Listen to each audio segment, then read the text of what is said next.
맥스 루케이더 목사님의 행복 연습이라는 책에 다음 같은 이야기가 나옵니다. 우리가 짜증을 낼 때 하는 말들은 실제로 고통받는 사람이 누구인지를 보여준다.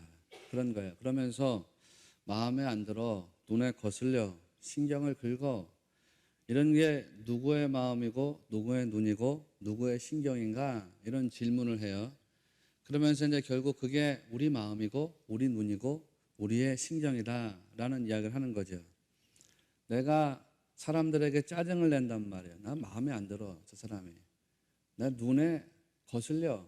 내 신경을 자꾸 긁어. 그러니까 결국은 누구에게 돌아가냐면 자기에게 돌아간대요. 누구에게 상처가 되냐면 자기 마음에 이제 상처가 되는 거예요. 다 뭐냐면 내 마음이고 내 눈이고 내 신경이라는 거죠. 그러면서 다음과 같이 말했습니다. 짜증을 낼 때마다 우리가 가진 기쁨의 잔고가 줄어든다. 그렇죠. 내가 짜증 낼 때마다 내가 괜히 나만 다치는 거예요. 내 안에 있는 기쁨의 잔고가 조금씩 줄어들 뿐이라는 거죠. 그렇게 부정적인 감정은 우리 마음에 상처를 줍니다. 그거는 그런데 우리 마음에만 상처를 주는 게 아니고요. 내 영혼에도 굉장히 심각한 문제를 일으킵니다. 알트 켄달이라고 하는 목사님은 우리가 앙심을 품고 누군가를 비난할 때 성령께서 근심하신다. 그렇게 얘기했어요. 그러니까 우리가 전혀 느끼지 못할 수도 있지만 성령님께서 그렇게 된다는 거예요. 내가 누군가를 비난해요. 내가 누군가에게 안 좋은 마음을 가지고 있어요. 그러면 내 안에 있는 성령님께서 근심하신대요. 그분은 이 부분에 대해서 상당히 극단적으로 말을 했습니다. 우리가 성령님을 근심하게 되면 성령님께서 나를 떠나신대요. 이게 너무 극단적이지 않아요? 여러분은 어떻게 생각하시는가요? 그분이 모든 부흥에는 끝이 있다. 그렇게 얘기하더라고요. 그리고 하나님의 영광은 지속되지 않는다. 그렇게 말했어요. 그런데 돌이켜보면 그렇잖아요. 모든 부흥에는 끝이 있어요. 우리나라에도 1907년에 평양에 대부흥이 있었지만 그 부흥이 지금까지 이어져 오는 건 아니잖아요. 그 부흥의 끝이 있었어요. 하나님의 영광이 사람들에게 나타났는데 그 영광이 사라지는 때가 있더라는 거예요. 그런데 그분이 이런 얘기를 합니다. 하나님의 영광이 지속되지 않고 부흥이 끝이 나는데 그 이유가 뭐냐? 그 이유가 뭔지 아시는가요? 그 이유가 나 때문에 혹은 우리 때문에라는 거예요. 우리가 성령을 근심하게 하기 때문에 부흥의 시대가 끝나고 하나님의 영광이 사라지게 된다는 거예요. 내가 성령을 근심하게 하기 때문에. 그런데 성령을 근심하게 하는 가장 주된 이유가 뭐냐면 상한 마음이래요. 마음에 쓴 뿌리래요. 여러분은 어떻게 생각하시는가요? 사도 바울은 에베소서 4장 30절에서 하나님의 성령을 근심하게 하지 말라 그렇게 말했습니다. 그리고 에베소서 4장 31절과 32절에서는 또 이렇게 얘기했습니다. 너희는 모든 악독과 노함과 분냄과 떠드는 것과 비방하는 것을 모든 악의와 함께 버리고 다 버리래요. 서로 친절하게 하며 불쌍히 여기며 서로 용서하기를 하나님이 그리스도 안에서 너희를 용서하신 것 같이 하라. 부정적인 건 다 버리래요. 그리고 우리로 하여금 어떻게 하라고 했어요? 서로 친절하게 하래요. 서로를 불쌍히 여기래요. 불쌍히 여기라. 그리고 서로를 어떻게 하느냐? 용서하래요. 그거를 어떻게 하나님께서 그리스도 안에서 너희를 용서하신 것 같이 하라. 그렇게 얘기했어요. 예수님께서 제자들에게 이제 명령을 내리시는데 납득할 수 없는 말씀을 하신단 말이에요. 2절에 보면 이르시되 너희는 맞은편 마을로 가라. 그리로 들어가면 곧 아직 아무도 타보지 않은 순결하다는 뜻이죠. 나귀 새끼가 매여 있는 것을 보리니 풀어 끌고 오라 그랬어요. 나귀 새끼가 매여 있대요. 매여 있다는 것은 누가 매어 놨다는 거예요? 아니면 나귀가 스스로 매었다는 거예요? 매어놓은 사람이 있다는 뜻이겠죠. 매어놓은 사람이 있다. 그럼 누가 이 나귀를 매어놨을까요? 주인이 그렇게 해놨겠죠. 주인이 나귀를 매어놓은 거예요. 그러니까 예수님께서 지금 어떤 나귀를 끌고 오라고 하시는 거냐면 주인 없는 나귀를 주인 있는 나귀를 끌고 오래요. 이 말씀과 평행 본문인 누가복음 19장에는 더 정확하게 표현해 놨습니다. 누가복음 19장 33절 나귀 새끼를 풀 때에 그 임자들이 이르되 어찌하여 나귀 새끼를 푸느냐. 임자들이 있다는 거예요. 주인이 있다는 거죠. 여러분 주인은 나귀를 풀어가지고 그냥 데리고 온다. 이게 지금 무슨 짓을 하는 거예요? 도둑질을 하는 거죠. 유대인들에게 있어서는 도둑질을 하다가 잡히면 엄격한 형벌을 받아야 했습니다. 그러니까 지금 예수님이 제자들에게 좀 납득하기 어려운 명령을 하고 계신 거거든요. 가서 주인 있는 나귀 그거를 풀어서 데리고 오라는 거예요. 납득하기 어려운 말씀을 지금 제자들에게 명령하셨어요. 그런데 여기 오늘 우리가 다뤄야 되는 아주 중요한 포인트가 있습니다. 순종이라고 하는 게 의미가 뭐냐? 순종은 내가 설득당하는 게 아니에요. 말씀에 내가 설득당하는 것이 순종이 아니에요. 하나님의 말씀이 내 이성을 설득하고 하나님의 논리가 내 생각을 설득해서 내가 그 말씀을 따라가는 것, 그것이 순종이 아니죠. 순종은 뭐냐? 순종은 내 생각하고 달라요. 내 뜻하고 다르거든요. 그래도 하나님의 뜻을 따라가고 하나님의 목적을 따라가고 하나님의 말씀을 따라가는 게 순종이에요. 하나님의 의로우심이 나한테 납득이 안 될 수가 있어요. 내가 이해할 수 없는 일을 경험할 때가 있어요. 하나님의 뜻이 내게 다 보여지지 않을 때가 있어요. 내가 도무지 이해할 수 없는 재난을 만날 때가 있어요. 내가 이해되지 않는 고난과 만날 때가 있어요. 내 이성에 설득되지 않는 그런 질병과 어려움과 만날 때가 있어요. 그럼에도 불구하고 주님의 말씀을 붙잡고 따라가는 것이 신자의 순종인 것을 여러분은 꼭 기억하셔야 돼요. 제자들이 보여준 모습이 바로 그거거든요. 우리에게 믿음의 갈등이 들어올 때가 있다 그랬죠. 헨리 블랙가비 목사님. 왜 믿음의 갈등이 오느냐? 우리가 말씀이 이해가 안 되기 때문에, 또 특별히 하나님이 우리에게 어떤 사역을 하라고 말씀하실 때 우리의 이성이 갈등할 때가 있어요. 우리 믿음이 갈등할 때가 있거든요. 왜 하나님이 우리에게 사역을 하라고 할 때 우리 믿음의 갈등이 온다고 말씀드렸던가요? 하나님의 목적과 하나님의 사업, 좀 유식하게 하나님의 사역은 내 그릇의 크기로 오는 게 아니기 때문이에요. 내 생각의 크기, 내 경험의 크기, 내 이성의 크기로 오는 게 아니라고 했죠. 내 힘으로 감당할 수 있는 크기로 오는 게 아니에요. 내가 감당할 수 있는 것을 하나님이 사역으로 맡기시는 게 아니라고요. 내 힘으로. 언제나 그것은 하나님의 크기로 온다고 그랬어요. 그렇기 때문에 믿음의 갈등이 일어나요. 이거는 고난과는 차원이 다른 것입니다. 여러분, 하나님 나라 일이라고 말씀드렸잖아요. 하나님은 사람들이 하나님 나라의 일을 하나님 크기로 하는 것을 기뻐하세요. 그래서 사람들에게 하나님 나라의 일이 떨어졌을 때, 하나님 나라의 일을 하라고 명령을 받았을 때 사람들이 간혹 그렇게 말해요. 내가 어떻게 이런 일을 감당할 수 있지? 내가 어떻게 이런 일을 할 수 있지? 난 능력이 안 되는데, 나는 재물이 없는데, 난 시간이 없는데, 아니 어떻게 우리가 이런 일을 할 수 있을까? 마치 가나안 정탐꾼들 중에서 실패한 10명의 사람들처럼 말해요. 우리는 다 메뚜기와 같아서 능히 감당할 수가 없습니다. 그것이 인간의 자아가 쏟아내는 연약함이잖아요. 그런데 그게 바로 하나님이 일하시는 방법입니다. 하나님은 우리가 우리 힘으로 하나님 나라 일하는 걸 기뻐하지 않으세요. 하나님 나라의 일을 내 힘으로 하는 거 그거 하나님 원하시지 않아요.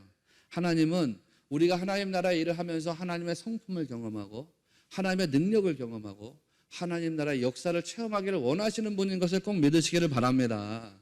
나는 부족해요. 그래서 나는 연약해요. 그런데 하나님이 그거를 감당하게 하시는 거예요. 그래서 우리로 하여금 뭐 하게 하세요? 기도하게 하시죠. 기도. 하나님, 나는 부족하고 연약한데 어떻게 이걸 감당할 수 있어요? 그래서 하나님께 기도하게 하세요. 그리고 우리가 기도할 때 그 기도를 통해서 하나님은 감히 내가 감당할 수 없는, 감히 우리 교회가 감당할 수 없는 하나님 나라의 그런 기적과 능력을 우리로 하여금 체험하게 하실 줄로 믿습니다. 여러분에게 여러 번 말씀드렸지만, 그래서 19세기 미국의 유명한 설교자였던 필립 브룩스라고 하는 분이 그런 말을 했다 그랬죠. 능력에 맞는 일을 구하지 말고 일에 맞는 능력을 구해라. 하나님, 내 능력이 이거밖에 없으니까 이 능력에 맞는 일을 주세요.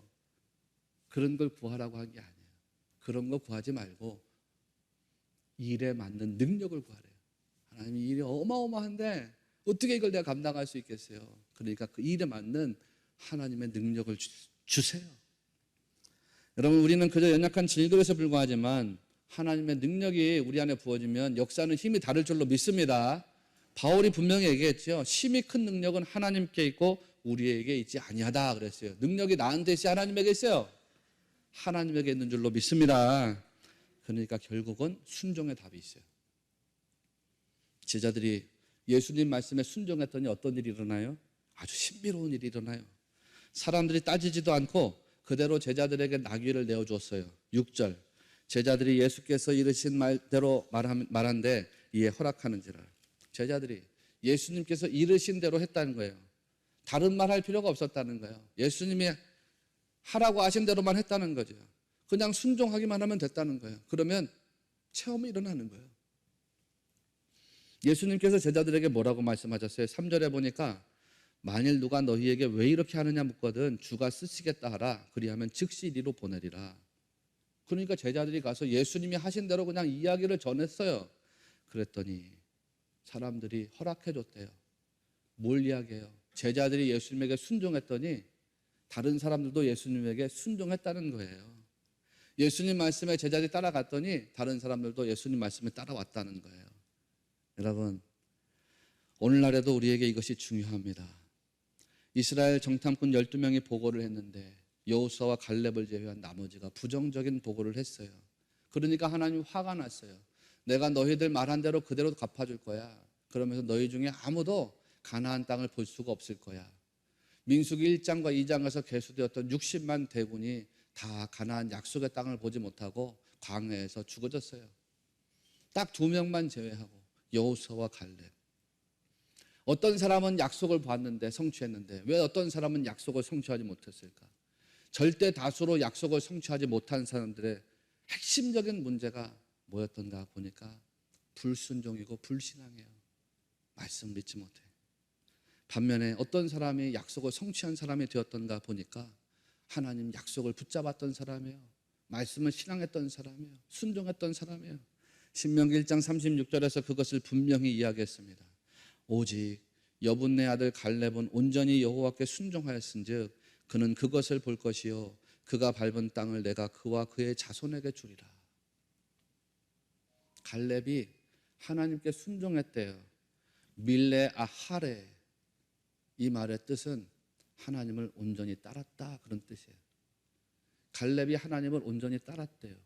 하나님 말씀을 온전히 따랐대요. 그가 어떻게 하나님을 온전히 따라갔느냐? 말씀을 온전히 따라갔느냐? 하나님이 주신 약속의 말씀을, 하나님이 주신 비전의 말씀을 딱 붙잡고 그 말씀에다가 자기 생명을 걸었어요. 그러니까 따라가요. 순종의 사람이 되었어요.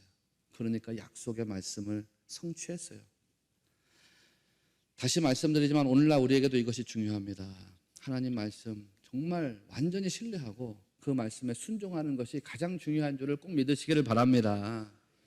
갈렙과 같은 사람이 되는 게 중요해요, 진짜.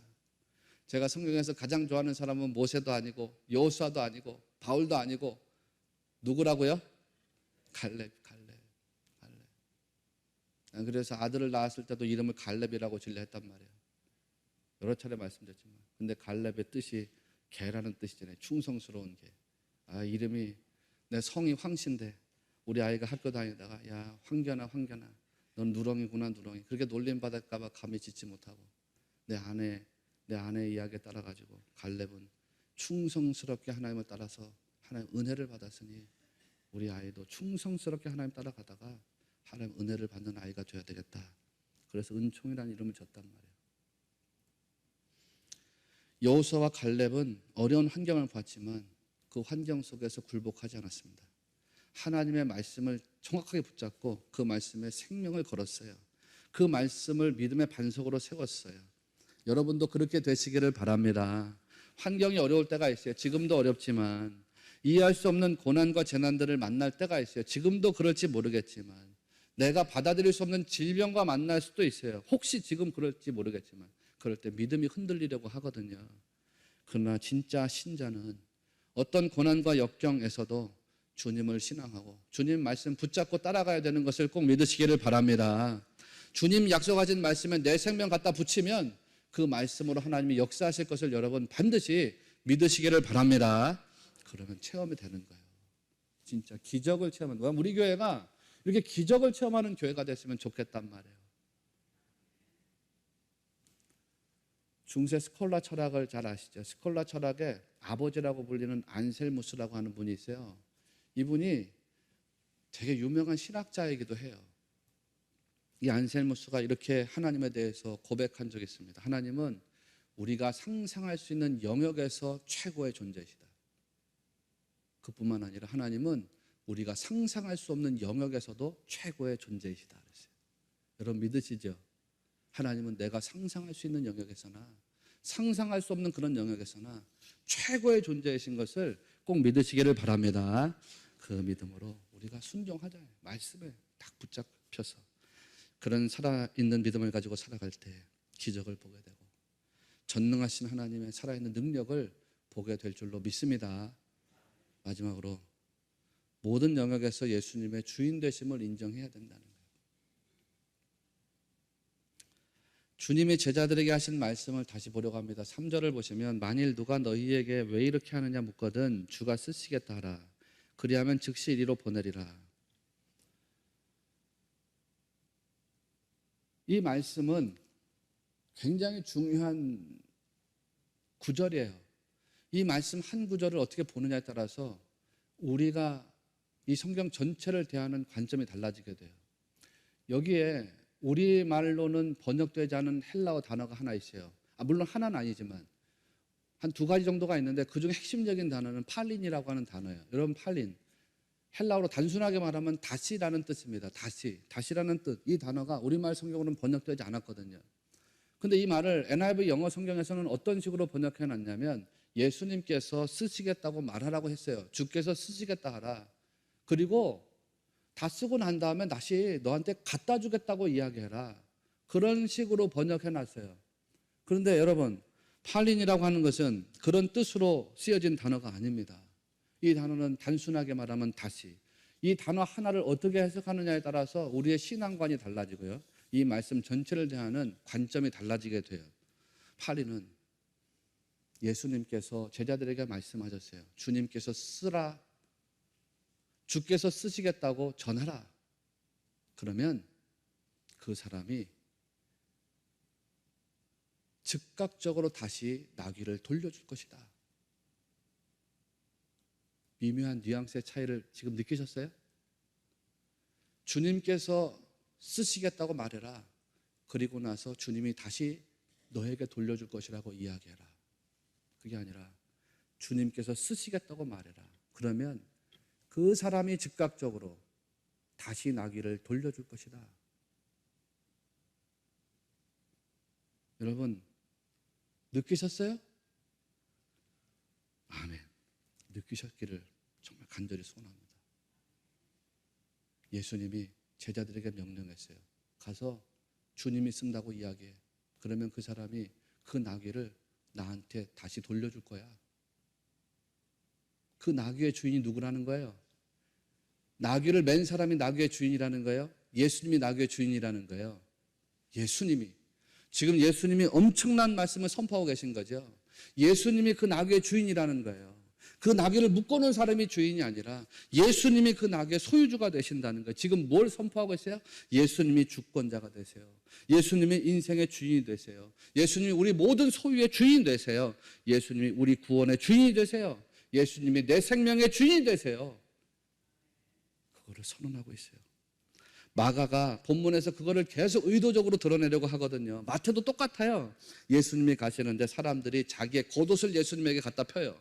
겉옷이 뭔데? 겉옷이 뭔데? 겉옷이 자기 생명인데. 이 겉옷이 그 지역에 사는 사람들의 생명을 보호해 주는 거예요. 낮에는 뜨거운 햇살로부터 자기를 보호해 주고 밤에는 찬 바람과 해충들로부터 자기를 보호해 줘요. 파키스탄에 선교하러 청년들어 갔더니 선교사님이 목사님 여기는 영상 3도 4도만 돼도 사람들이 얼어 죽습니다. 근데 얼어 죽은 게 아니죠. 저체온증으로 사망하는 거예요. 왜? 그런 추위를 경험해 보지 않았기 때문에. 영상 3도 4도만 돼도. 그런 사람들을 지켜주는 게 뭐예요? 겉옷이에요. 겉옷. 내 겉옷을 벗었어요. 내 생명을 내려놨다는 거죠. 그 사람들에게 생명과 같은 것을 누구에게 맡겨드린 거예요? 주님께 맡겨드렸다. 예수님에게 자기의 생명을 맡겼다는 뜻입니다. 예수님께서 가시는데 사람들이 앞에서도 가고 뒤에서도 따라간대요. 뭘 얘기하는가요? 예수님이 지금 중심에서 걸어가고 있다는 뜻이죠. 예수님의 사람들 중심에서 걸어간대요. 여러분 기억나세요? 이스라엘 백성들이 광야에서 진영을 형성할 때 그 진영의 가장 정중앙에 있던 게 뭐예요? 성막이죠. 예수님께서 지금 그 모습을 보여주고 있어요. 이스라엘이 진영을 형성할 때도 중심에 성막이 있어요. 이스라엘이 행진을 할 때도 중심에 성막이 있어요. 항상 성막이 가운데에 머물러 있어요. 지금 예수님이 길을 가시는데 앞에서 사람들이 가고 뒤에서 사람들이 가요. 그 중심에 예수님이 있어요. 예수님이 지금 뭐라는 것이냐? 성막이라는 거예요. 성막. 예수님이 지금 성전의 실체가 되신다. 다시 말씀드리면 예수님이 지금 성전의 주인이 되신다는 거예요. 성전의 주인이 어떤 분이신데? 우리를 구원하시는 여호와시거든요. 주 여호와 나의 하나님. 그분이 성전의 주인이시거든요. 그러니까 당연스럽게 사람들의 입술로부터 뭐가 나와요? 호산나가 나와요. 호산나 찬송하리로다. 히브리어로는 야샤나. 간구하오니 구원하소서. 지금 나를 구원하소서. 예수님께서 구원의 주가 되신다는 고백입니다. 여러분, 예수님을 주인으로 고백하는 것이 이렇게 중요해요. 여러분에게 예수님은 구원의 주가 되시고 생명의 주가 되시고 소유의 주가 되시고 인생의 주가 되심을 믿으시기 바랍니다. 때로는 이해할 수 없는 고난이나 질병이 우리에게 침범해 올 때가 있죠. 그래도 예수님의 주인 되심을 인정하고 고백하는 성도, 예수님께서 그런 고난과 질병으로부터 우리를 구원하시는 주인이 되신다. 그 믿음을 가지는 성도, 그 성도에게 하나님은 분명히 역사하실 줄로 믿습니다. 종려나무 가지를 사람들이 흔들었다 그랬어요. 종려나무가 피닉스 닥틸리페라라고 하는 학명을 가지고 있다고 그랬죠. 종려나무, 피닉스. 왜 피닉스냐? 불사조 같거든요. 그 나무는. 그 나무는 자르고 불에 태워도 희한하게 그루터기에서 다시 싹이 나가지고 자라나는 나무의 성질을 가지고 있다고 그랬어요.